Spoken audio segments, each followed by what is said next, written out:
రెండు తెలుగు రాష్ట్రాల సీఎంలతో కేంద్ర జలశక్తి శాఖ సమావేశం. తెలుగు రాష్ట్రాల జల వివాదాలపై ఈ నెల 21 నాటికి జల వివాదాల పరిష్కార కమిటీ ఏర్పాటుకు నిర్ణయం. చర్చలు సాఫీగా సాగాయన్న ముఖ్యమంత్రులు. ఏపీ తెలంగాణ రిజర్వాయర్ల అవుట్ ఫ్లో దగ్గర టెలిమీటర్లు. శ్రీశైలం ప్రాజెక్టు మరమ్మతులకు తక్షణ చర్యలు. అవసరమైతే మరోసారి సీఎంల సమావేశం కావాలని రెండు తెలుగు రాష్ట్రాల నిర్ణయం. కేంద్ర కేబినెట్ కీలక నిర్ణయాలు. పీఎం ధన్ ధాన్య యోజనకు కేబినెట్ ఆమోదం. పీఎం ధన్ ధాన్య యోజనకు 24,000 కోట్ల కేటాయింపు. 1,70,00,000 మంది రైతులకు లబ్ధి. కూటమి ప్రభుత్వాన్ని ప్రజలు క్షమించరని మాజీ సీఎం జగన్ వ్యాఖ్య. 3.5 ఏళ్లలో చంద్రబాబు ప్రభుత్వం పోవడం ఖాయమంటూ జోస్యం. తాడేపల్లిలో మీడియా సమావేశం. ఢిల్లీలో నిర్మలా సీతారామన్ను కలిసిన చంద్రబాబు. ఏపీకి సహకరిస్తున్నందుకు ధన్యవాదాలు. పలు ప్రాజెక్టులకు ఆర్థిక సాయం కోరిన సీఎం. తెలంగాణలో జెడ్పీటీసీ, ఎంపీటీసీల స్థానాలు ఖరారు. 566 ఎంపీపీలు, జెడ్పీటీసీలు, 5,773 ఎంపీటీసీ స్థానాలు. అధికారిక ఉత్తర్వులు జారీ చేసిన తెలంగాణ ప్రభుత్వం. సీఎం రేవంత్ వ్యాఖ్యలపై కేటీఆర్ ట్వీట్. నిధులు రాహుల్కు, నీళ్లు చంద్రబాబుకు అంటూ వ్యాఖ్యలు. గురుదక్షిణ చెల్లించుకోవడానికి రేవంత్ చర్చలకు వెళ్లారంటూ హరీష్ విమర్శలు. వైసీపీ ఎంపీ మిథున్ రెడ్డి కోసం 2 ప్రత్యేక బృందాలు. ఫోన్ లొకేషన్ ఆధారంగా బెంగళూరు, ఢిల్లీలో గాలింపు. ఏపీ మద్యం కేసులో ముందస్తు బెయిల్ పిటిషన్ను కొట్టివేతతో లుకౌట్ నోటీసు జారీ. టీడీపీ ఎమ్మెల్యే ప్రశాంత్ రెడ్డిపై అసభ్యకర వ్యాఖ్యల కేసులో హైకోర్టు ఆదేశాలు. బీఎన్ఎస్ 35(3) ప్రకారం నల్లపురెడ్డి ప్రసన్నకుమార్ రెడ్డికి నోటీసులిచ్చి విచారించాలని సూచన.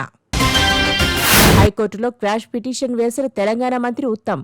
వేర్వేరు పోలీస్ స్టేషన్లలో నమోదైన 3 కేసులు కొట్టేయాలని వినతి. టీపీకి నోటీసులు జారీ చేసి 18కి వాయిదా వేసిన కోర్టు. జగన్ వ్యాఖ్యలకు మంత్రి సత్యకుమార్ కౌంటర్. వైసీపీ నేతల నరుకుడు భాషను సమర్థించటమేంటని ప్రశ్న. రప్పారెడ్డి ముసుగు తీసి నిస్సిగ్గుగా మాట్లాడినట్టయిందంటూ విమర్శలు. సీఎం రేవంత్కు కేటీఆర్ సవాల్. మేడిగడ్డ బ్యారేజీపై సీఎం చర్చకు రావాలని పిలుపు. కాళేశ్వరం కాదు కూలేశ్వరం అంటున్న సీఎం తన సవాల్ స్వీకరించాలని డిమాండ్.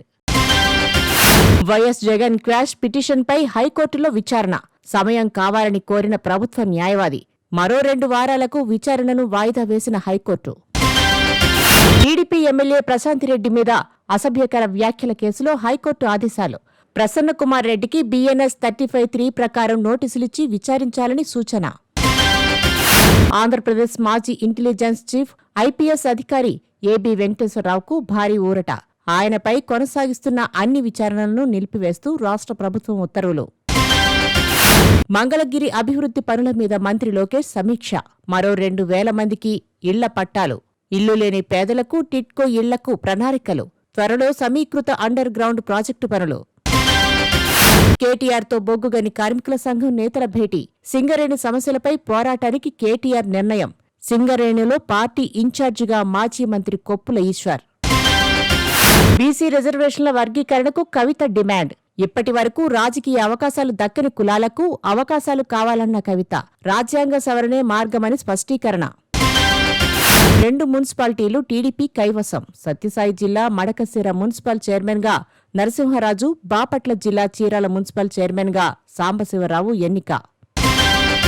టీటీడీ చైర్మన్ను కలిసిన చెన్నై తెలుగు అసోసియేషన్ సభ్యులు.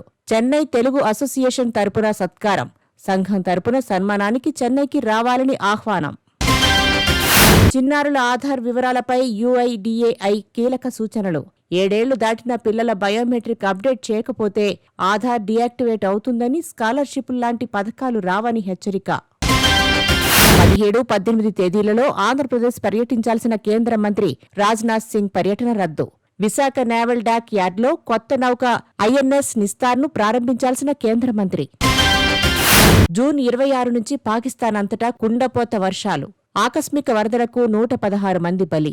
తూర్పు పంజాబ్ ప్రావిన్స్లో అత్యధికంగా 44 మంది మృతి. ఇప్పటికీ నిమిషప్రియను వేటాడుతున్న ఉరిశిక్ష అమలు భయం. క్షమాపణకు ఒప్పుకోని హతుని సోదరుడు. ఈ నేరానికి క్షమాపణ ఉండబోదని స్పష్టీకరణ. బ్లడ్ మనీకి నిరాకరణ. రష్యాతో వాణిజ్య సంబంధాలు కొనసాగిస్తే భారత్, చైనా, బ్రెజిల్ దేశాలు తీవ్ర ఆర్థిక సంక్షోభాలు ఎదుర్కొనే ప్రమాదం. నోటా చీఫ్ మార్క్ రుట్టే హెచ్చరిక. రష్యా, ఉక్రెయిన్ శాంతి చర్చల్లో పాల్గొనాలని సూచన.